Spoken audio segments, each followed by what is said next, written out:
బాధతో నిలిపిపోయిన వాళ్ళపై ఎలా అమ్మాయిని ప్రేమించావా? అమ్మాయి నీకు తెలుసా? ఆ విషయం కూడా వాడే చెప్పాడు. వాడికి నచ్చింది నీకు నచ్చేసింది. ఆ మధ్యలో నాకు నచ్చింది ఏమిటి నచ్చకపోతే ఏమిటి? మెజారిటీ మీదే కదా. ఆ అమ్మాయి మన ఇంటికి వస్తే మన ఇంటికి వెలిగిపోతున్నామా? ఇప్పుడు మాత్రం వెలుగులేదు అంటే చూడు ట్యూబ్ లైట్ అంతా బ్రహ్మాండంగా వెలుగుతున్నాయో.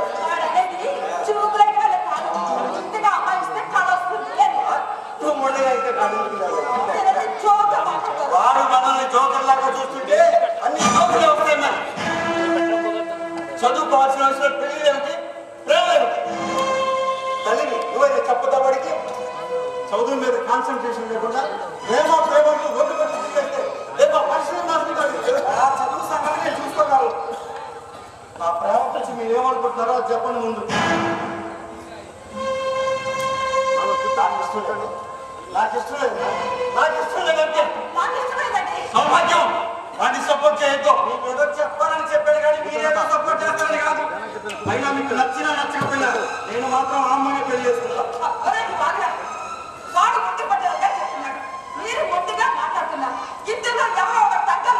తగ్గేదే తొందర పడతాను చెప్పాడికి. ఇప్పుడు తొందర పడాలని చెప్పమ్మానికి. ఏ అంత తొందర పడిపోతున్నావు? ఆ తొందరగా నేను పట్టాలేదు.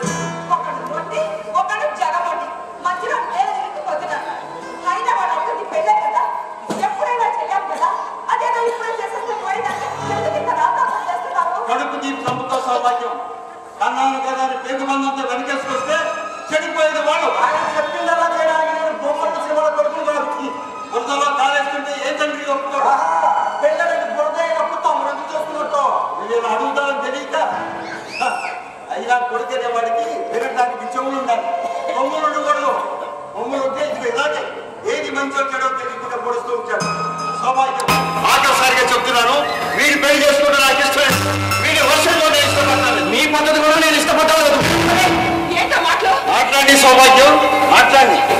షర్ట్ కాళ్ళను ఎగరేస్తున్నాడు నీ కొడుకు, కాళ్ళు భూమికి ఎగదని నడుస్తున్నాడు నీ కొడుకు.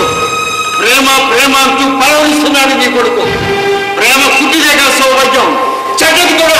ప్రేమ గురించి ఎంతసేపు మీ ఫీలింగ్సే చెప్తారు కానీ నాకు ఫీలింగ్స్ ఉంటాయి, వాటిని నేను అవాయిడ్ చేయలేను. చూడండి, నేనేమి నిక్కర్ వేసుకునే మైనర్ని కాదు, మేజర్ని. నాకు నచ్చినట్లుగానే చేస్తాను, నాకు నచ్చినట్లుగానే వెళ్తున్నాను. ఆ అమ్మాయిని లేపుకెళ్ళి పెళ్లి చేసుకోవడానికి నేను రాలేమని కదా, అసలు నేను వస్తేనే కదా. చిన్నప్పుడు ఈయన కానీ నాన్న అని పిలవమన్నావు కదమ్మా, అందుకు నువ్వు ఆపాల్సిందే. ఏం మాట్లాడుతున్నావు నువ్వు? నిజం మాట్లాడుతున్నానమ్మా. అమ్మా, నువ్వు నాకు జన్మనిచ్చిన అమ్మవి అంటే అమ్మ నిజం. నువ్వు ఏదే మీ నాన్న అని చెప్పావు అంటే ఈయన కేవలం నమ్మకం మాత్రమే. నా దృష్టిలో నమ్మకం ఎప్పుడు నిజం కాదమ్మా. అందుకే ఈయనంటే నాకు ఇష్టం లేదు. ఈయనంటే నాకు ఇష్టం లేదు, నాకు ఇష్టం లేదంటే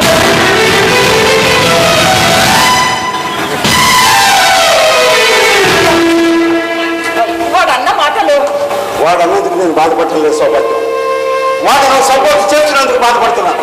వాడు మన కొడుకండి, మనం ఏం చేసినా వాడి గురించే కదా. సౌభాగ్యం, వాడు నీ కడుపున పడ్డప్పుడు నెలలా పెరుగుతున్న వాడి బరువును మోస్తూ పంటి బిగుతూ ఆపసోపాలు తట్టుకుంటూ వాడికి జన్మనిచ్చాడు. భార్య స్థానం నుంచి మమకారాల తల్లిగా అవతరించాడు. నీకు తల్లి అనే స్థానం చర్చగా అయిపోయింది. మరి నేను తండ్రిని అనిపించుకోవాలి కదా, తండ్రి అనే స్థానం నాకు చర్చగా అయిపోవాలి కదా. అందుకే సౌభాగ్యం, వాడి పట్ల నా ప్రయత్నం నేను చేస్తున్నాను. దయచేసి నా తండ్రిగా నిరూపించుకోవాలి. లోపలికి రావచ్చా అండి? ఎవరు రండి, లోపలికి రండి. మీరు? నా పేరు సుభద్రయ్య. మీ అబ్బాయి ప్రేమించిన అమ్మాయికి తండ్రిని. కూర్చోండి. రండి కూర్చోండి. ఇలా కూర్చోండి. కూర్చుంటే ఏడుపోతుంది. ఏడుపు వస్తే కన్నీళ్ళు వస్తాయి. కన్నీళ్ళు వస్తే మాటలు రావమ్మా. మీరే వాళ్ళిద్దరూ ఇష్టపడ్డారండి. ఆడపిల్ల తండ్రిగా నాకు ఇష్టం లేదమ్మా. ఏం చెప్పదలుచు వచ్చాక చెప్పండి. దయచేసి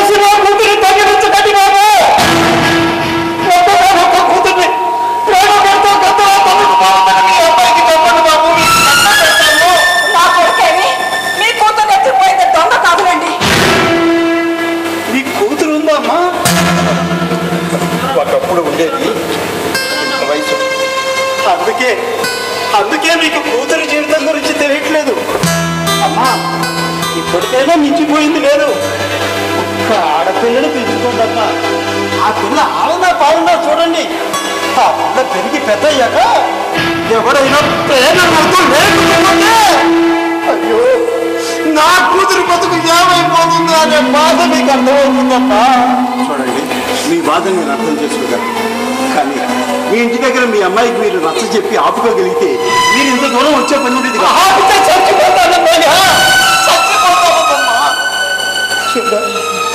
కూతుర్ని కన్నందుకు పెళ్లి చెయ్యాలి, కట్నం ఇవ్వాలి. దాని మొగుడు బాధ పెడితే కోడి డబ్బు దాహం తెచ్చాలి. అన్నిటికీ మెంటల్గా ఫిక్స్ అయిపోయానయ్యా. మధ్యలో ఈ మహమ్మారి ప్రేమ దరిద్రం ఏంటయ్యా? ప్రేమ ఎవడో పెరిగితే ఏ ఆడపిల్లైనా మగపిల్లడైనా ఒంటరి బతుకులుగా మిగిలిపోతారు. నా కూతురు అలా మిగిలిపోతుంది అవన్నీ భయం బాబా. చెప్పు సౌభాగ్య, ఇప్పుడు ఆ తండ్రికి ఏం సమాధానం చెప్తావు చెప్పు. కొడుకు ప్రేమను సమర్పించిన దాన్ని ఆడపిల్ల తండ్రికి ఏం సమాధానం చెప్తావు, ఏం న్యాయం చేస్తావు? నాకు న్యాయం ఉంది బాబు. నా కూతురు నాకు అప్పగించండి అయ్యా. నా భార్య సరిపోతూ కూతురు చేతిలో పెట్టి, అయ్యా ఇది ఆడపిల్ల, కోడి పిల్లని ఎత్తుకుపోయినట్టు ఎత్తుకుపోతారు, జాగ్రత్త కన్ను మూసింది. నా భార్యకి ఇచ్చిన మాటను ఎక్కడ తప్పిపోతున్నాయో అనే బాధ, ప్రేమ అనే రాకాసి కోరలో నా కూతురు ఎక్కడ నలిగిపోతుందో అనే భయం ఈ కమ్మతోటి 50 రూపాయల ఖర్చుకు చేరి ఆక్రోశిస్తుంది బాబు. అయ్యా నీకు దండం పెడతాను, నా కూతురు నాకు ఎదిగించండి బాబు, నీకు దండం పెడతాను. చూడండి, నేను ఒక తండ్రిని, ఆడపిల్ల తండ్రిగా మీ బాధను నేను అర్థం చేసుకుంటాను. మీకు నేను మాట ఇస్తున్నాను, మీ అమ్మాయిని అప్పగించే బాధ్యత నాది.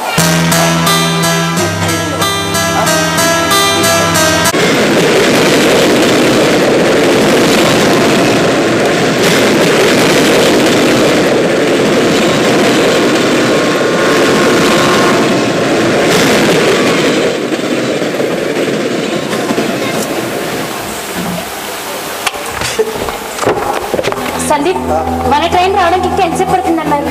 గంట టైం ఉందన్నారు. గంట? ఏం చేయరు అర్థం కావట్లేదు. అదేంటి మా నాన్న ఇక్కడికి వస్తున్నాడు?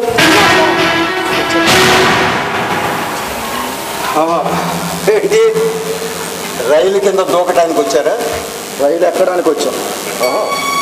ఎక్కి ఎక్కడికి వెళ్తారు? ఎక్కడికైనా వెళ్తాం.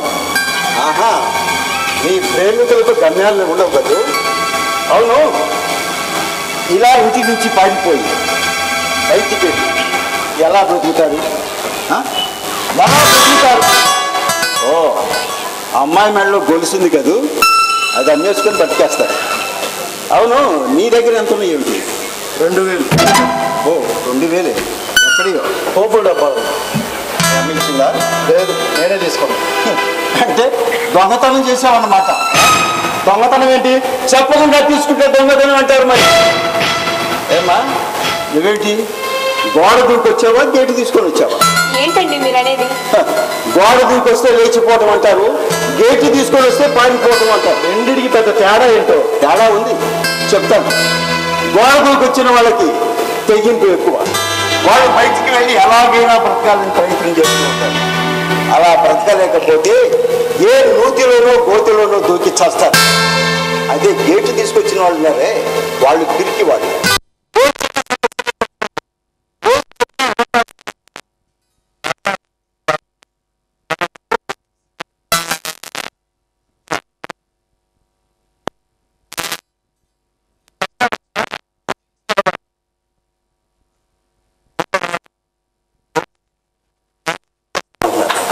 ఓకే, పోపు డబ్బులు గొలుసు అమ్మిన డబ్బులు అయిపోయాక అప్పుడు కనపడతాయి పెద్ద పెద్ద చెరువులు, పెద్ద పెద్ద బిల్డింగులు.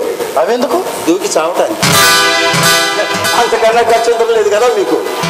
మీరేదో బాగుండాలని బాగుంటారని నీకేదో మంచి ఆఫర్ ఇద్దామని వచ్చాను. కానీ మిమ్మల్ని చూశాక అది వేస్ట్ అనిపిస్తుంది. వస్తారా? ఆఫర్ ఏంటో చెప్పానండి. వింటానే చెప్పండి. మీరు ఇలాగే నా ఇంటికి వచ్చి ఓ సంవత్సరం కాలం పాటు నా ఇంట్లో ఉండండి. మీ ఉద్యోగ ప్రయత్నాలు మీరు చేసుకోవచ్చు. అయితే వేరు వేరు గదుల్లో ఉండాల్సి ఉంటుంది. బయటికి వెళ్ళి బ్రతకలేక నలుగురిలో నవ్వులు పాలయ్యే కంటే నా ఇంట్లోనే ఉండి మీరు ఒకరి వ్యక్తిత్వాన్ని ఒకరు అర్థం చేసుకోవడానికి ప్రయత్నించండి. మీ మీద మీకు నమ్మకం ఏర్పడ్డ తర్వాత మీ ప్రేమ మీద మీకు నమ్మకం ఏర్పడ్డ తర్వాత నాకు చెప్పండి. నేనే దగ్గరుండి మీ పెళ్లి ఘనంగా జరిపించేస్తాను. మీ నాన్నగారు చెప్పింది బాగుంది. మనం ఇప్పటికిప్పుడు బయటకు పరిగెత్తుకొని వెళ్ళి ఎలా బతకగలం? మనకు కూడా సెక్యూరిటీ కావాలి కదా. ఆయన చెప్పింది బాగుంది కదా. మీ నాన్నగారు చెప్పింది చేద్దాం. ఆయన గురించి నీకు తెలియదు కాబట్టి ఇలా మాట్లాడుతున్నాను. ఇందులో ఏదో ఒక మాత్రం పెడతావు. అవును, కండిషన్స్ ఉంటాయి. అసలే కండిషన్స్ పెట్టగా ఈ సంవత్సరం కాలం పాటు మిమ్మల్ని నా నెత్తి మీద పెట్టుకుని లేపల. ఈ సంవత్సరం కాలం పాటు నేను ఏవేవో కండిషన్స్ పెడుతూనే ఉంటాను. మీరు ఒబే చేస్తూనే ఉంటాను. అలా ఇష్టమైతే మీరు బాగా ఆలోచించుకొని నా ఇంటికి రండి. వస్తారని అనుకుంటున్నాను. బాయ్.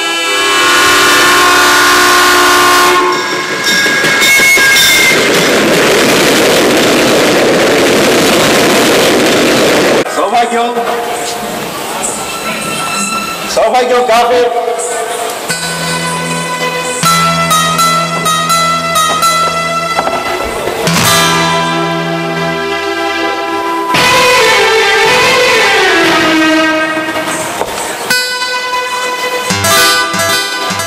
సౌభాగ్యం నా కళ్ళ దగ్గర.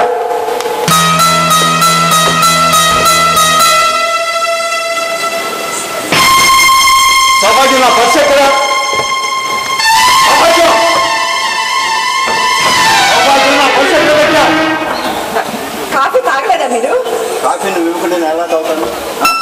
కాఫీ అడిగాను, కలర్ అడిగాను, పర్స్ అడిగాను, ఒక్కదానికి స్పందన లేదు. ఏం చేస్తున్నాను లోపల?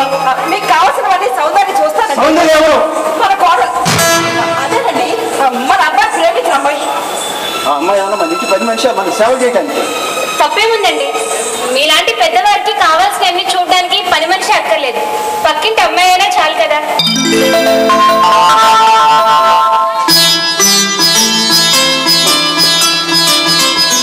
చాలా చక్కటి మాట సాధించావు. నువ్వు నాకు నచ్చావు. ఇప్పుడు నువ్వు తెచ్చిన కాపీలో ఉన్నా.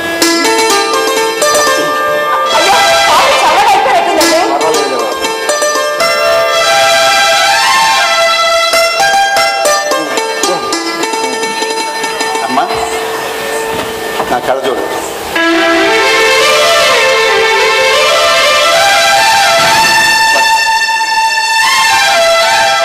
నువ్వు నాకు సేవలు చేసి నన్ను సంతోషపెట్టావు కదా. థ్యాంక్స్ అండి.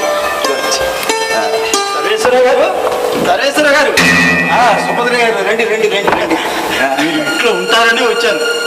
వారం రోజు సెలవు పెట్టేశానండి. అయినా మీ అమ్మాయిని చూసుకోవడానికి మీరు ఎప్పుడైనా రావచ్చని చెప్పాను కదా. ఆయన అస్తమానం రావడం నాకు ఇష్టం లేదు. అదే కదా, ఆయన ఎవరో పరాయి వారు అన్నట్టు మాట్లాడుతున్నావేంటి? ఆయన మీ నాన్నగారు. నాన్నని కాదనుకుని ఇంట్లో నుండి వచ్చేసానండి. నాన్న లేడనుకునే బతుకుదాం అనుకున్నాను. నాన్నని వద్దనుకుని ఇప్పుడు ఇలా మాట్లాడుతున్నాను. శభాష్, కన్న తండ్రికే మాటలు అప్పచెబుతున్నావు అన్నమాట. అమ్మా, ఓ మంచి కూతుర్ని కన్నాను అని మీ నాన్న మురిసిపోతూ ఉంటే ఓ మంచి తండ్రిని మిస్ అవుతున్నావని నువ్వు మర్చిపోతున్నావు. ఏం పర్వాలేదండి, నా ప్రేమని కాదన్నారు ఆయన. మీరు ప్రేమించిన మీ అబ్బాయిని మర్చిపోమని నాకింత బాధ బాధపడతాడమ్మా. తండ్రి కదా, ఇన్నేళ్ళు నిన్ను పెంచాడు ఆయన. ఇన్నేళ్ళు ఆయన ఆలనా పాలనా చూడకుండానే ఇంతగా పెరిగేసావా? ఇన్నేళ్ళు నిన్ను ఎంతో మంచిగా చూడబట్టి కదా ఇంత చక్కగా ఎదిగావు. ఇంకా నీకేదో మంచి చేసి నీ జీవితాన్ని సెటిల్ చేయడం కోసం ప్రేమ పెళ్లి వద్దు అని ఉండవచ్చు. అంత మాత్రాన అది నీ పట్ల వ్యతిరేకత కాదమ్మా. కన్న తండ్రిగా ఆయన బాధ్యత. పోలీలేదు, ఏదో చిన్నపిల్ల తెలిసి తెలియక మా ఇంట్లో నేను సర్దుకుపోయాను కదా, మీ ఇంట్లో మీరు కూడా. మేము కూడా సర్దుకుపోయే మనుషులేనండి. అమ్మా, ఇదిగో నీ పేరు మీద గుళ్ళు అర్చన చేయించి ప్రసాదం తీసుకొచ్చామ్మా. నీ చేత్తో ఏమిచ్చినా నేను తీసుకోను.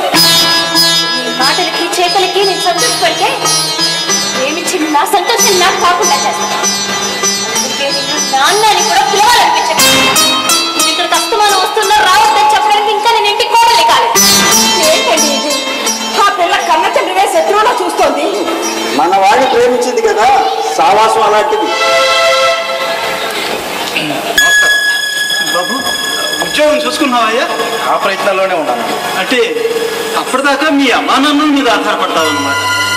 మరి నా కూతురు సంగతి ఏంటయ్యా? మీ అమ్మాయికి ఏంటి సార్? చాలా బాగా చూసుకుంటాడు. మగాడి లాంటి మాట అన్నావు. ఇప్పుడు నువ్వు నాకు నచ్చావు, నా కొడుకు అనిపించావు. అమ్మా సౌందర్య, నీ బట్టలు ఇంకా నీ బ్యాగ్లోనే ఉన్నాయి కదా? ఉన్నాయండి. ఆ బ్యాగ్ తీసుకొచ్చి మీ నాన్నగారికి ఇచ్చాను. ఇది ఎక్కడ చదివండి? కట్టుకున్న బట్టలు ఇచ్చేయమంటున్నారేంటి? నీ కొడుకు ఉంటాడు ప్రధానంగా చూసుకుంటా అంటున్నాడు కదా. ఇచ్చాయమ్మా, బ్యాగ్ తీసుకొచ్చి మీ నాన్నగారికి ఇచ్చాను.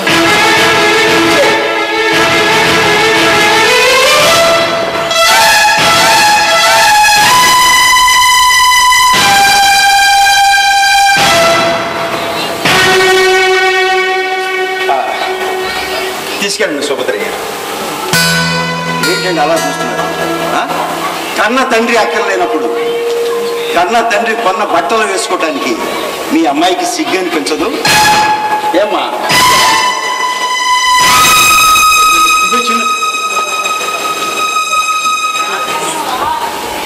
అమ్మా జరిగాక కూడా వాటిని చూస్తే నువ్వే గుర్తొస్తావు. అవేవి నాకు దొరకలేదు.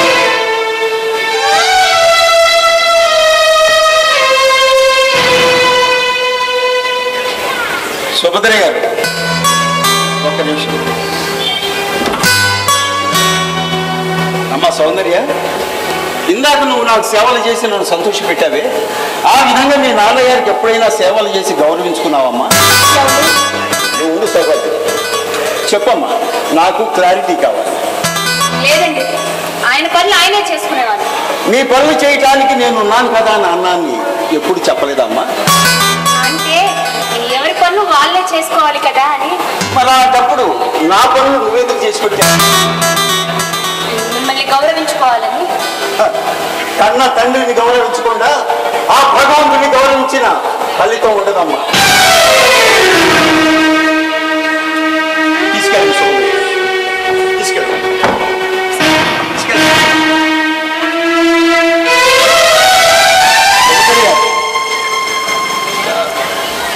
ఎంతో ప్రేమగా ప్రసాదాన్ని తీసుకొచ్చాడు.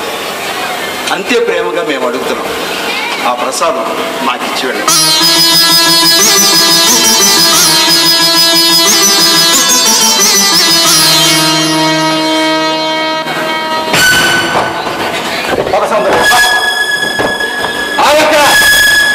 ఆ గదిలో ఆ అమ్మాయి మాత్రమే ఉంటుంది. నీ గది మేడ మీద నిన్ననే చెప్పాను. అంటే మమ్మల్ని ఏం చేస్తున్నారా? విడివిడిగా ఉండబడుతున్నాను. పెళ్లి కాని వాళ్ళు విడిగానే కదా ఉంటారు. ఇంట్లో ఉండడం కంటే బయటికి వెళ్ళడమే. మీ నాన్న ఎందుకు చెప్తున్నారో వినొచ్చు కదా? ఆయన ఏం చెప్పినా నీకు బాగానే ఉంటుంది అమ్మా. గుడ్డెద్దు చెల్లబడ్డట్టు బుద్ధిగా ప్రేమ చేసుకుంటున్నారు. ఆ ప్రేమను నిలబెట్టుకునే తెలుసుకోవాలి. ప్రేమ గురించి మీకేం తెలుసు? తెలిసిన వాళ్ళైతే అసలు ఇలా ప్రవర్తించే వాళ్ళే కాదు. బయటికి వెళ్ళే వాళ్ళని ఇంటికి తీసుకొచ్చి వాళ్ళే సాధిస్తున్నారు. మాట్లాడి సౌభాగ్యం మాట్లాడి. వాడు అమ్మాయితో బయటికి వెళ్ళిపోవాలని సరదా పడుతున్నాడు. వెళ్ళిపోయి ప్రేమ ప్రేమ అంటూ అర్జెంటుగా ప్రేమించేసుకుంటారు.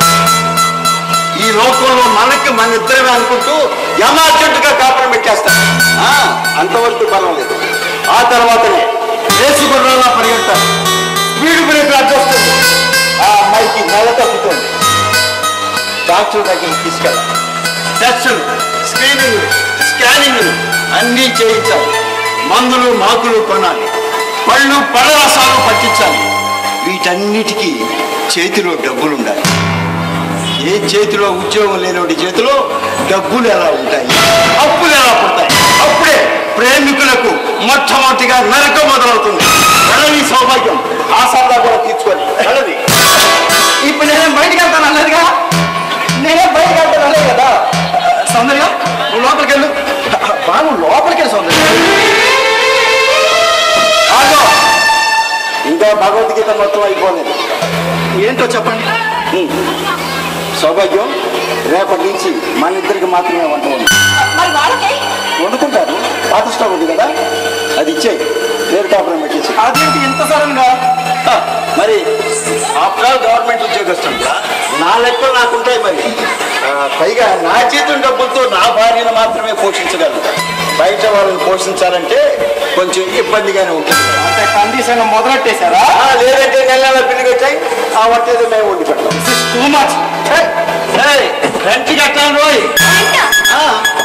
ఇంట్లో ఉంటున్నందుకు అద్దె కట్టాలి. మరి ప్రేమించుకుంటున్నా ఉంటూ బయటికి పరిగెత్తారు కదా, బయటికి వెళ్ళి ఉంటే ఎక్కడైనా అద్దె కట్టాలి కదా.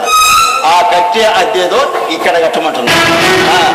మీరు ప్రేమించుకుంటూ కూర్చుంటే పోషించడానికి ఇదేం ప్రేమాలయం కాదు.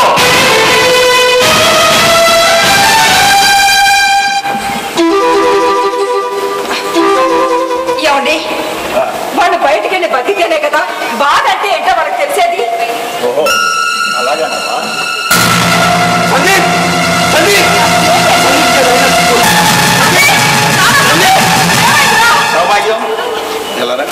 వాడికి ఏదో అయిందన్నారు కదండి. వాడికి ఏం కాలేదు కానీ చూసావా, వాడి ఇంట్లో ఉంటేనే వాడికి ఏదో అయిపోయిందని చెప్పి ఇంతగా గాబరా పడ్డావే. అదే వాడు బయటికి వెళ్ళి ఉంటే నా కొడుకు ఏమైందో, నా కొడుకు తిన్నాడో లేదో, నా కొడుకు నిద్ర లేచాడో లేదని రోజుకు 100 సార్లు పీకు తినేదా. నేను కూడా బాధపడతాను అనుకో, కానీ మనకన్నా ఆ ఆడపిల్లకి ఇంకా ఎక్కువ బాధపడ్డాడు. అందుకే వాళ్ళిద్దరూ మన కళ్ళను ఉండేలా చేశారు. ఏమండి, మీ ఆలోచనలు అందుకోలేకపోతున్నానండి. కలుపు గడపకు మోచే గుద్దుకున్నప్పుడు కలిగే అంత బాధ కలిగింది. వాళ్ళు నిజమైన జీవితం వైపు తొంగి చూడండి.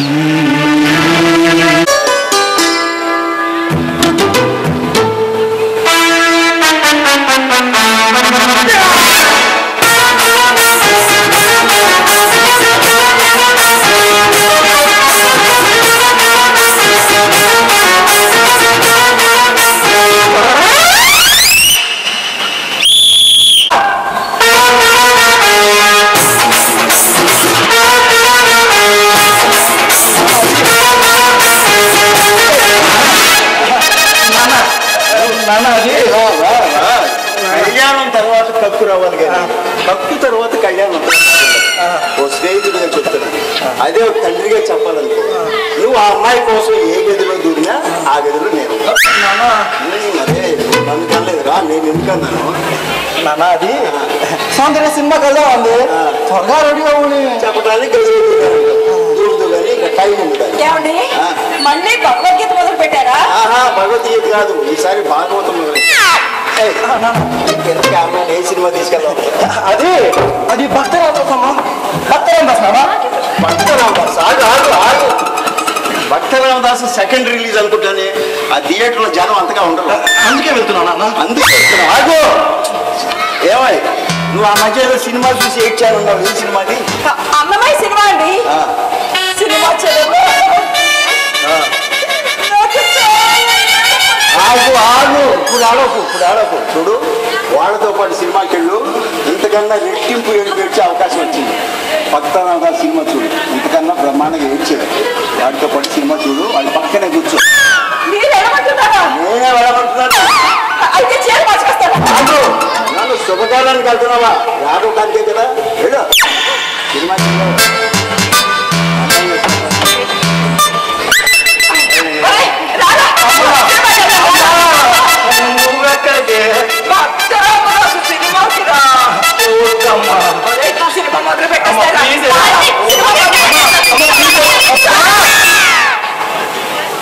నాకు అసలు సినిమాకి వచ్చే మూడే పోయింది. వాడు సినిమాకి తీసుకెళ్ళాలంటున్నాడు. అసలు మన టౌన్ లో భక్త రామదాస్ సినిమాని ఆడలేదు.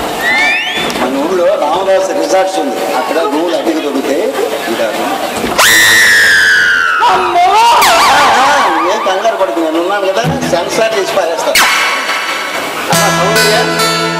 వాస్తవానికి ఈ రోజు మేమిద్దరం గుడికి వెళ్దాం అనుకున్నాం. కానీ ఈ పరిస్థితుల్లో మీరు గుడికి వెళ్ళటమే కాదు, మీరు గుడికి వెళ్ళి ఆ భగవంతుడు మీ ప్రేమ పెళ్లి త్వరగా జరగాలని కోరుకోండి. సార్ దొరగారు వెళ్ళండి, తోడుగా వెళ్ళండి. నా సినిమా మీ సినిమా నేను చూపిస్తాను కదా.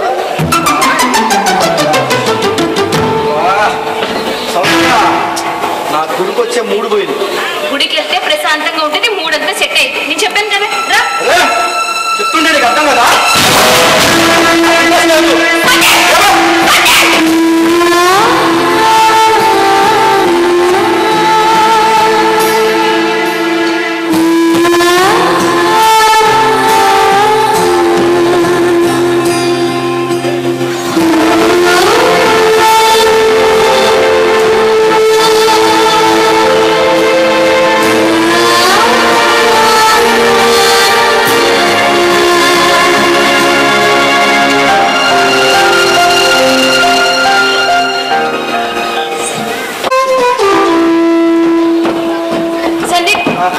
నీకోసమే చూస్తున్నాను. ఏంటి సౌందర్య? నువ్వు బయట నుంచి వచ్చినప్పుడు ఇవి తీసుకోండి. అలాగే సౌందర్య, ఇవి నేను తీసుకున్నారు. నువ్వు కాకపోతే మీ నాన్నగారు తెస్తారా? ఈ షాపు అని అడగాలంటే నాకు చాలా సిగ్గుగా ఉంటుంది. ప్రేమించడం, పెళ్లి చేసుకోవడం, కాపురం చేయడం, పిల్లల్ని కంటే వీటికి లేని సిగ్గు అది తీసుకురమ్మంటే వస్తుందా నీకు? నువ్వేమంటున్నావు? సందీప్, రేపనే రోజు మన లైఫ్ అదే కదా, అప్పుడు కూడా ఇలాగే సిగ్గుపడతావా? సౌందర్య, నువ్వు ఏదేదో మాట్లాడుతున్నావు. నీకు నచ్చ చెప్పే ఓపిక అవసరం చచ్చిపోయాయి సందీప్. అవి ఆడవాళ్ళ కోసం, వాటిని స్నేహితులు తీసుకునేసి ప్రేమికులే తీసుకొస్తాయి. ఇవి షాపు అని అడగాలంటే నాకు చాలా చిన్నతనంగా అనిపిస్తుంది. పీరియడ్స్ అవుతున్నాయి సందీప్, అవి నాకు అవసరం. సారీ సౌందర్య. మొన్న ఫ్రెండ్ పెళ్లికి తీసుకెళ్ళమంటే వద్దన్నా గుడికి వెళ్దామంటే అవన్నీ నేర్పాలు చేసాం. నాకు అవసరమని అడుగుతున్నాను సందీప్, దీన్ని కూడా కాంప్రమైజ్ అవ్వమంటావా? అలాగైనా అయిపో. నా వల్ల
ఏంటి ఎక్కడ కూర్చున్నావు? వేరే రెస్ట్ తీసుకోవచ్చుగా. ఏం మాట్లాడుతూ వచ్చింది? నీ మట్టికి నువ్వు బయటికి వెళ్తున్నావు, వస్తున్నావు, నీ పద్ధతి నీదే అయిపోతుంది. అసలు మన గురించి ఒక ఆలోచన లేదు, ఒక మాట లేదు. నన్ను ఇక్కడ ప్రేమించి తీసుకొచ్చావా, లేకపోతే కిందకి తీసుకొచ్చావా? సౌందర్య, ఏం మాట్లాడుతున్నావు? లేకపోతే ఏంటి సందీప్, నువ్వు నన్ను పట్టించుకోవట్లేదు. ఏమైందని? ఏమి కాకూడదని అంటున్నాను సందీప్. ఒకప్పుడు ప్రేమగా మాట్లాడిన మాటలు ఇప్పుడు నీ దగ్గర లేవు. మరిద్దరికి పెళ్లి కాలేదు, కథలు వేరే ఉండొచ్చు. భార్యాభర్తల్లాగా ఒకే ఇంట్లో ఉంటున్నాను సందీప్. అప్పుడు భార్య కావాల్సిన భర్తగా చూడాలి. ఏం కావాలి? నన్ను షాపింగ్ కి తీసుకెళ్ళు, నేను బట్టలు కొనుక్కోవాలి. ఇప్పటికిప్పుడు షాపింగ్ అంటే ఎలా? డబ్బులు ఉండాలిగా. కట్టుకోవడానికి బట్టలు కావాలి కదా సందీప్. సరే కొంటాను. నచ్చలేదు, నీ సమాధానం నాకు నచ్చలేదు. కనీసం ఫోన్ చేసావా లేదా అని కూడా అడగట్లేదు నన్ను.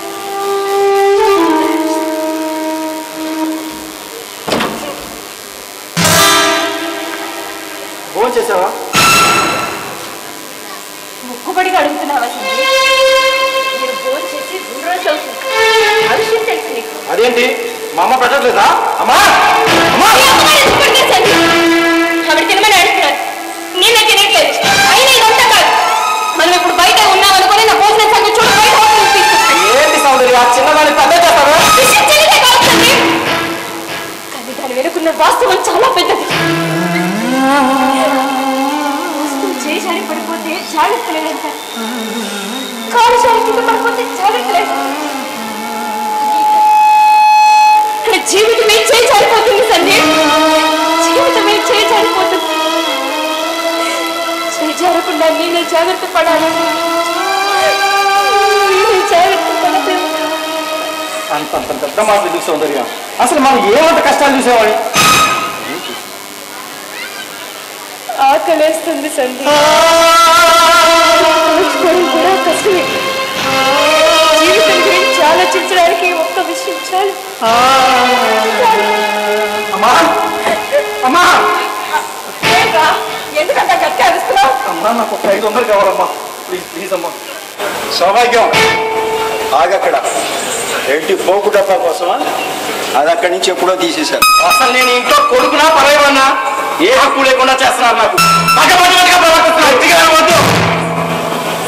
ఏమీ ఆలోచించకుండా ఇండివిజువల్ లైఫ్ అంటూ పరిగెత్తావు కదా, ఆ ఇండివిజువల్ లైఫ్ ఎలా ఉంటుందో ఇప్పుడు అర్థమవుతుంది కదా. ఆ లైఫ్లో 1,00,000 సమస్యలు ఉంటాయి, 1,00,000 బాధలు ఉంటాయి. అప్పుడే జీవితం వెంటగా మారిపోతుంది. నీకు ఇప్పుడు అదే స్టార్ట్ అయింది. నీతులు చెప్పకండి, నాకు సూక్తులు చెప్పకండి. మిమ్మల్ని చూస్తుంటే ఒళ్ళు మండిపోతుంది నాకు. అంత బాధ కలుగుతుందా? అయితే నువ్వు బాధపడు.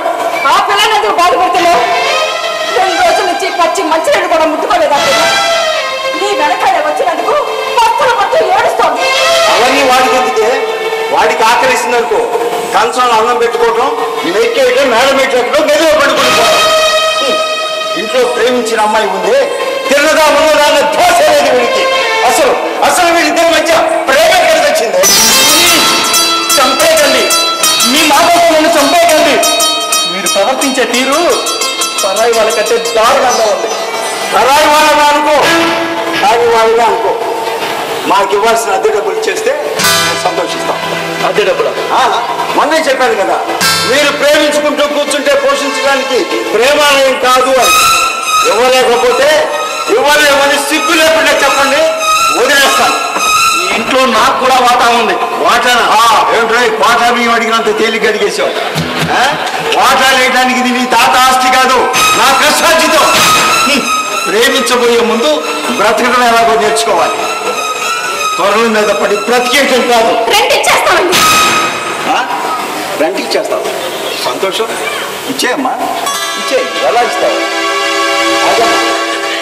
ఏంటి గొలుసు ఇస్తావా? అవును. ఆ గొలుసు ఎక్కడిది? నీకు కాబోయేవాడు కొనిచ్చిందా? లేదు, మా నాన్నగారు కొనిచ్చి. మరి మీ నాన్నగారు కొనిస్తే అది ఆ ముగ్గురు హక్కు నీకెక్కడిది? మీకు టాబ్లెట్ వేసిన టైం అయింది, టిఫిన్ చేద్దకండి. సరే పద. ఆడపిల్ల అభిమానం అడ్డొచ్చి అద్దె డబ్బులు ఇస్తాను అంటుంది. మగాడిగా పుట్టాం, సిగ్గని పెంచడం లేదు.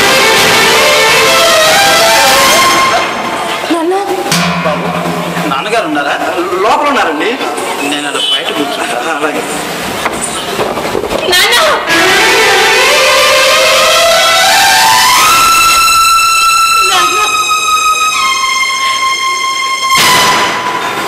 ఏం కావాలమ్మా?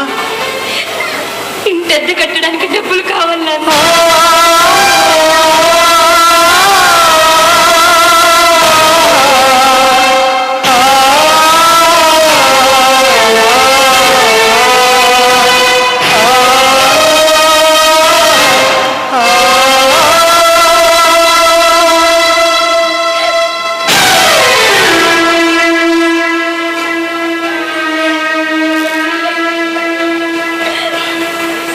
రండి సుభద్రయ్య, రండి రండి. ఎంతసేపు వచ్చి? ఇప్పుడే రండి.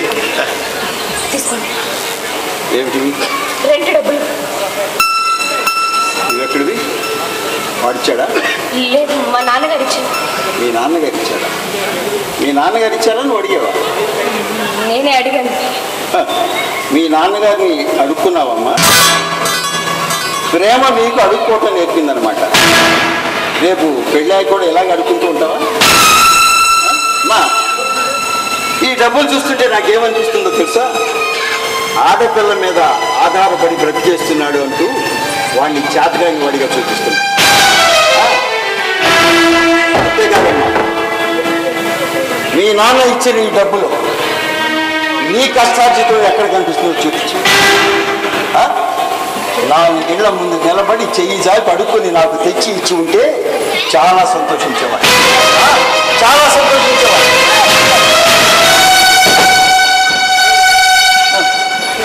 నాన్న అక్కర్లేదు, నాన్న ఇచ్చిన డబ్బులు మాత్రం కావాలి. ఇచ్చే మీ నాన్న ఇచ్చే మీ నాన్న.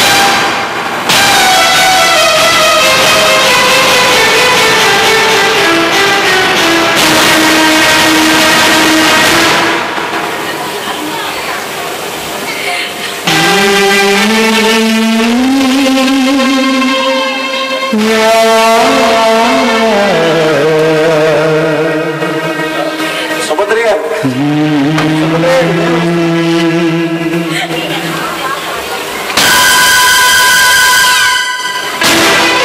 చూసావు, చూస్తున్నావు, ఇలాంటి బ్రతకాలు నాకు ఇచ్చేది.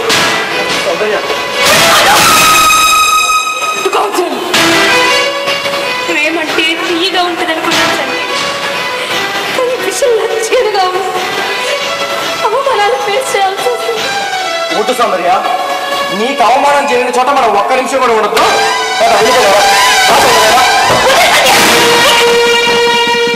నాకు అవమానం జరుగుతుంది ఇక్కడ వాళ్ళ వల్ల కాదు, నీ వల్ల. కేవలం నీ వల్లే, నువ్వు పట్టించుకోకపోవడం వల్లే. ఇంట్లో ఉంటే నేను తిక్కాలేదు, పౌరుషంతో బయటకు పరిగెత్తి రోడ్డు పడతావు.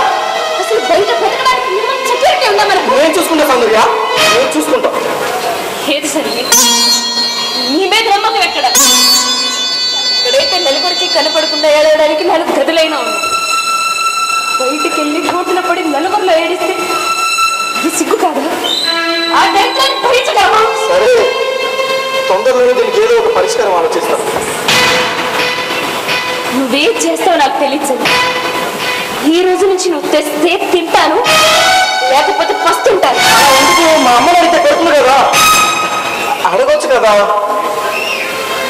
అంటే ఒక్క ముద్ద అన్నం కూడా పెట్టలేవా సంగతి? ప్లీజ్ సౌందర్య, నన్ను అర్థం చేసుకో. తొందరలో ఒక పరిష్కారం ఆలోచిస్తా. అర్థం చేసుకో సౌందర్య. సౌందర్య, సౌందర్య, నన్ను నమ్మాలి నువ్వు. నమ్ముతాను సంగతి, నమ్ముతాను. కానీ నమ్మకం అనేది పోయిన రోజు నా నిర్ణయం నేను తీసుకుంటాను. సౌందర్య,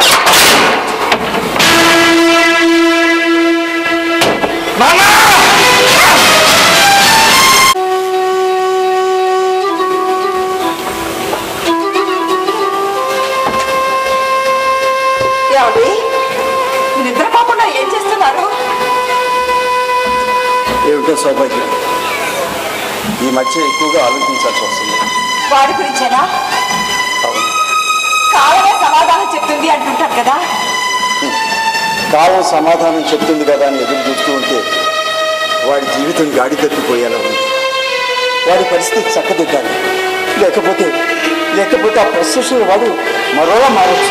మరోలా అంటే? అదే, మన మీద ప్రతీకారం తీర్చుకోవాలి. ప్రతీకారమా? అవును, ప్రేమించిన అమ్మాయి ముందు వాడు చిన్నబోతుంటే వాడి టార్గెట్ మన మీదకి మళ్ళిస్తాడు, మనల్ని శత్రువులుగా చూస్తాడు. అలా ఏం జరగదండి, మీరు రండి.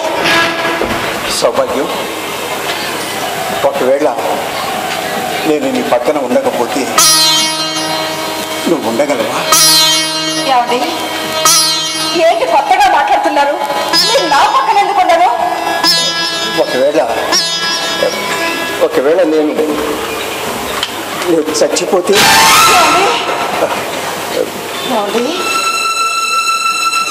నేను లేకుండా మీరు ఉండగలరా? ఉండలేదు సౌభాగ్యం, ఉండలేదు. మరి మీరు లేకుండా నేనేలా ఉండగలండి? అంటే ఏ కష్టం వచ్చిందో చచ్చిపోవాలనుకుంటున్నారు? నేను చచ్చిపోతే నా ఉద్యోగం వాడికి వస్తుంది కదా అని.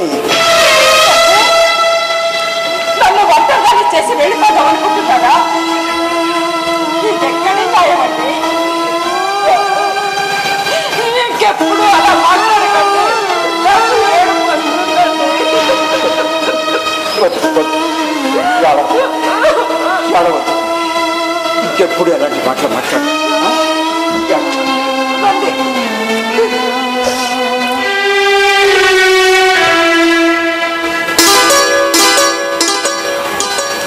సౌభాగ్యం, ఆ అమ్మాయి గదిలో లైట్ ఇంకా వెలుగుతుంది, నిద్రపోయినట్లేదు.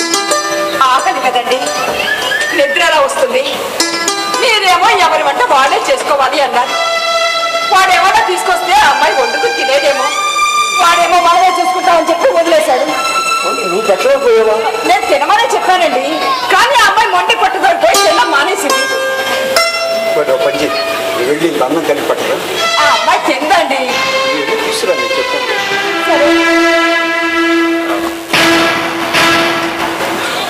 మా సౌందర్య, సౌందర్య,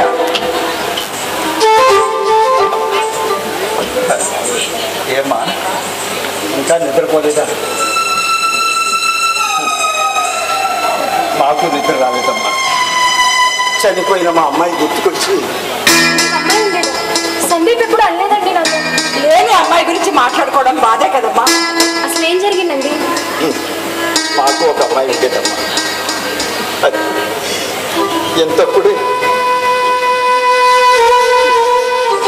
అమ్మా, ఆ పిల్ల బతుకుంటే ఇప్పటికీ నీ అంత అయ్యుండేది. అచ్చు నీలాగే ఉండేది. నీలాగే పంతం, పౌరుషం, పట్టుదల అన్నీ ఉన్నాయి. ఆ వయసులో అది తర్వాత చదువుకోవాలి అనుకున్నాను. కానీ ఒకరోజు తను అడిగింది ఇవ్వలేదని కాపటించింది. తనకి అన్నం తినడం మానేసింది. తనే తింటుందిలే అని ఊరుకుందాం. ఆ రోజు సాయంకాలం ఆడుకుంటూ కళ్ళు తిరిగి పడిపోయింది. ఏం కాలేదు కదా? కళ్ళు తెరిచిందమ్మా. ఆకలి కదా, కళ్ళు తిరిగాయి. అప్పుడు మేమిద్దరం తనని తీసుకెళ్ళి కూర్చోబెట్టి అన్నం తినిపించావమ్మా.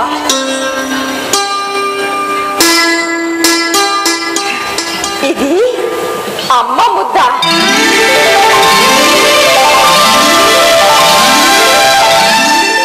ఇది నాన్న ముద్ద. శ్రీరాముడికి వాళ్ళ అమ్మ పెట్టిన గోరు ముద్ద. ఇది భూదేవి సీతమ్మ తల్లికి తినిపించిన మమకారాల మాధుర్యాలు.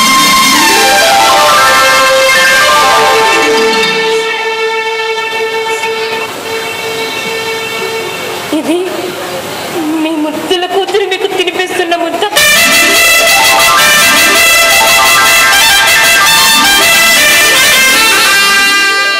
మీ బంగారు కూతురు మీకు తినిపిస్తున్న ముద్ద.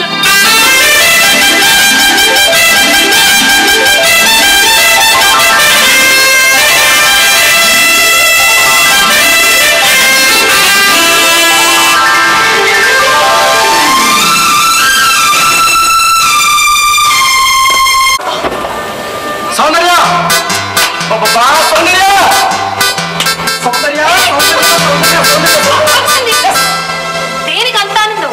పక్షులకి రెక్కలు వచ్చే సౌందర్య, అవి స్వేచ్ఛగా ఎగిరిపోతున్నాయి. ఇక నుండి ఒకరి అవసరం లేకుండా అవి స్వేచ్ఛగా బ్రతికేస్తాయి. బతకడానికి స్వేచ్ఛ ఒకటే ఉంటే సరిపోదు సందీప్. తినడానికి తిండి ఉండాలి, ఉండడానికి ఇల్లు ఉండాలి, కట్టుకోవడానికి బట్టలు కావాలి. అవన్నీ కావాలంటే డబ్బులు ఉండాలి. అవన్నీ వస్తాయి, వాటి గురించి కూడా ఆలోచించా. ఆలోచిస్తే రావు సందీప్. కష్టపడి సంపాదించుకుంటే ఎలా సంపాదించాలో ఆలోచించా.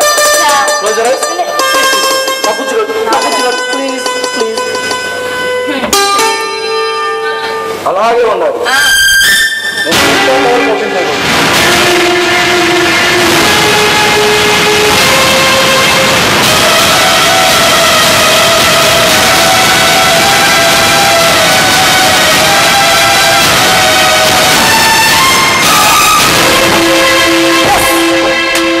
సౌందర్య, తాళి కట్టేశాను.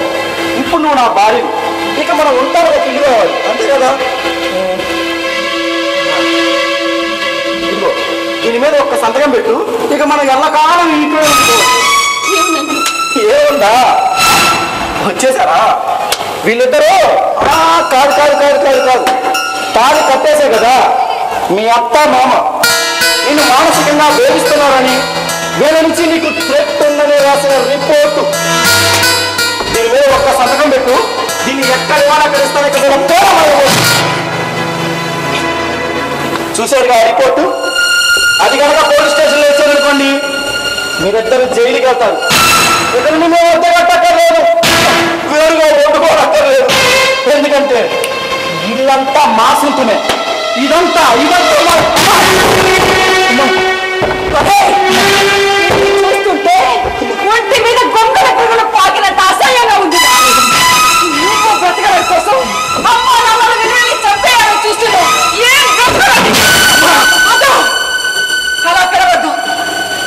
నీ విషపూరితమైన నోటి నుంచి వచ్చే అమ్మా అనే పిలుపు కూడా అనిపిస్తుంది.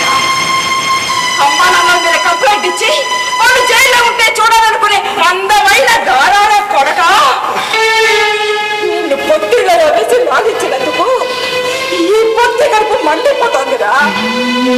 అన్ని పాలలో మురిపాలు తప్పి పట్టని ఈ రొమ్ముల్ని కూరకచ్చంతో కాలుస్తున్నట్టు అసహ్యంగా ఉంది. అమ్మా, నా కోపం నీ మీద కాదమ్మా, నా కోపం ఈయన మీద. ఈయనంటే నాకు ఇష్టం లేదు. ఈయనంటే నాకు ఇష్టం లేదమ్మా. ప్రశ్నిస్తున్నారనా? పాడైపోయేవాడని ప్రశ్నిస్తాడు తండ్రి. వాడిని బాగు చేస్తూ సమాధాన పడతాడు తండ్రి. ప్రశ్న ఆయనే వేసుకుంటాడు, సమాధానం ఆయనే వెతుకుతాడు. అలా సమతూకంగా పెంచినందుకే నువ్వింత వాడివయ్యావురా. అలాంటి నాన్నంటే ఇష్టం లేని వాడు అయిపోయారా? రే ఏమన్నావురా? అమ్మ నిజం, నాన్న నమ్మకం. మరి నువ్వేంట్రా? అబద్ధమా? కొడుకు అబద్ధమే కదా. వేదల్లా కనిపించే నాన్న ముందు ఇలాంటి కొడుకులు ఉన్మాదులుగా కనిపిస్తారు. ఈ ప్రపంచంలో అత్యంత విషపూరితమైన జీవులు పావులు తేళ్లు కాదురా, కొడుకులు. సౌభాగ్యం, వాడు మన కొడుకు. తొందరపడ్డాడో తడబాటు పడ్డాడో తుళ్ళి పడబోతున్నాడు. తండ్రిగా నేను పట్టుకోవాలి, లేకపోతే పడిపోతాడు. పడతాడో చేస్తాడో మట్టి పట్టుకుపోతాడు. వదిలేయండి. ఎన్నో ఏళ్ళు పూజిస్తే ఆ దేవుడు కరుణిస్తాడో లేదో నాకు తెలియదు, కానీ ఒక్కసారి నాన్న అని పిలిస్తే ఈ దేవుడు పలుకుతాడు రా. చెప్పుకోనివ్వండి, నా దేవుడి గురించి చెప్పుకోనివ్వండి. నాన్న తక్కువ అనే వాళ్ళందరికీ నాన్న ఎక్కువ, నాన్న ఎక్కువ అని చెప్పుకోనివ్వండి. వాడే కోల్పడ్డాడు, వాడే అర్థం చేసుకుంటాడు. ఎవరు వీడా తెలుసుకునేది? నాన్నని జైల్లో పెట్టాలని చూసి వీడా తెలుసుకునేది? నాన్న ఉంటేనే రా అమ్మ, నాన్న ఉంటేనే రా నీకు ఈ జన్మ. సౌభాగ్యం, ఒరే నాన్న, ఒక్కసారి నీ శరీరాన్ని తడుముకోరా. అడుగడుగునా నాన్న స్పందన కనిపిస్తూ ఉంటుంది. నీ ఇష్టాన్ని కష్టాన్ని గ్రహించిన నాన్నరా లేదా? నువ్వు ఇంతగా ఉన్నప్పుడే నువ్వు ఎంత ఉన్నతంగా ఎదగాలో అని ఊహించుకున్న నాన్న గుండెరాయి. నీ తప్పుల్ని వరకట్టి తీసివేస్తూ, నీ ఒప్పుల్ని నీ బాధ్యతగా మారుస్తూ ఎన్నో నిద్రలేని రాత్రులు గడిపిన నాన్న ప్రాణంరా ఇది. నేను ఓడిపోయినా నిన్ను గెలిపించాలన్న తాపత్రయం రా. నీ పేరు కింద సన్నాఫ్ కాలంలో నీ పేరు పక్కనే ఉన్నాను. నువ్వు గెలిస్తే నేను గెంతులేశాను, నువ్వు ఓడిపోతే నీకు ఓదార్పుగా ఉన్నాను. నాన్న, నువ్వు వేసుకున్న చొక్కాలో నేనున్నాను, చొక్కా జబ్బులో ఉన్న రూపాయలో నేనున్నాను. నువ్వు నడిచే దారిలో నేనున్నాను, నువ్వు చేరుకునే గమ్యంలో నేనున్నాను. ఎక్కడుందిరా మన మధ్య ఎడబాటు? ఎందుకు నన్ను దూరం చేసుకుంటూ వెళ్ళిపోతున్నావు? తను చనిపోతే ఆ ఉద్యోగం నీకు వస్తుందని ఆలోచించిన గొప్ప త్యాగమూర్తిరా మీ నాన్న.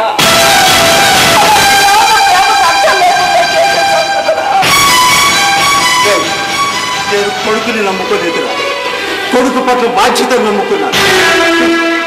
సగ జీవితం ఎప్పుడో మీ అమ్మకి ఇచ్చేశాను. మిగిలిన సగ జీవితం నీ భవిష్యత్తు కోసం తాపత్రయపడుతున్నాను. నాకంటూ ఏమీ మిగిల్చుకోలేదురా, ఒక్క ప్రాణం తప్ప. ఈ ఇల్లు కూడా నీకోసమేనా?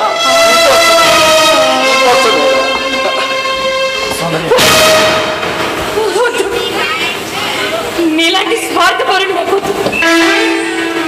నా జీవితానికి ఒక మంచి స్నేహితుడు దొరకలేదు, ఒక మంచి ప్రేమికుడు దొరకలేదు.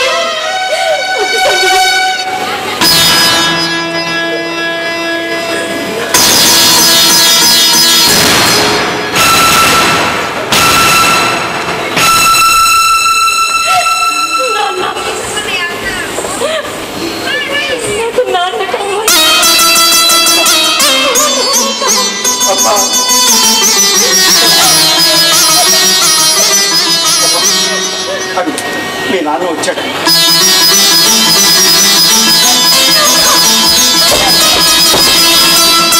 అమ్మా, నాన్న నాన్న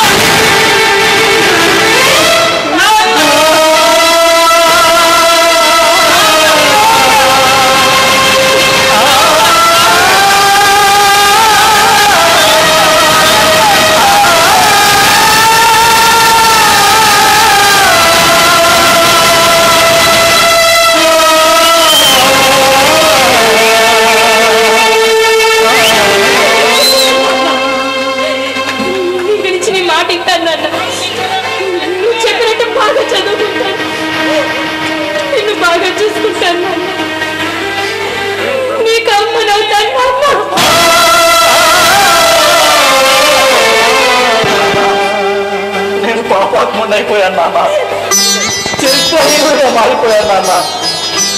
నాన్న విలువ తెలుసుకోలేకపోయాను నాన్న.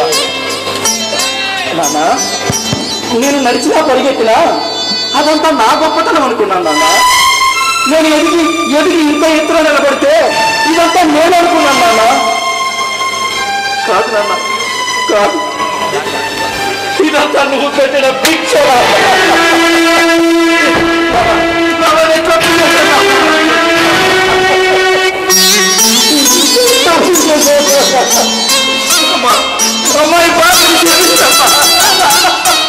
తెలుసుకున్నావు కదా, నువ్వు తెలుసుకోవాలనే కటుగా మాట్లాడేదా? బాధలు పడ్డవాడు బాగుపడతాడు, విలువలు తెలిసిన వాడు జీవితాన్ని గెలుస్తాడు. తన తప్పుల్ని తానే క్షమించుకుంటూ ముందుకెళ్ళేవాడు ఎవరి సహాయం లేకుండానే ఎదుగుతాడు. సుభద్ర గారు, మీకు ఇచ్చిన మాట ప్రకారం మీ అమ్మాయిని మీకు అప్పగించారు.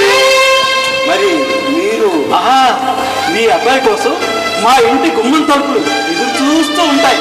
ఆ గుమ్మం తలుపులు అలాగే తీసి ఉంచండి. నా కొడుకు మహారాజులో అదే నాన్న, నాన్న ఎప్పుడూ గొప్పవాడు. ఒక వంతుగా ఉన్న భూదేవి అమ్మాయితే మూడొంతులుగా ఉన్న సముద్రుడు నాన్న. నాన్న మనసు అంత విశాలమైంది. అమ్మ ఆకాశపై నొప్పులు పడుతూ జన్మనిస్తుంది. ఆ జన్మం నిలబెట్టడం కోసం నాన్న జీవితాంతం నొప్పులు పడుతూనే ఉంటాడు. అది నాన్నంటే. అలాంటి నాన్న ఉన్న ఏమైనా ఇది అభయ సమర్పణ.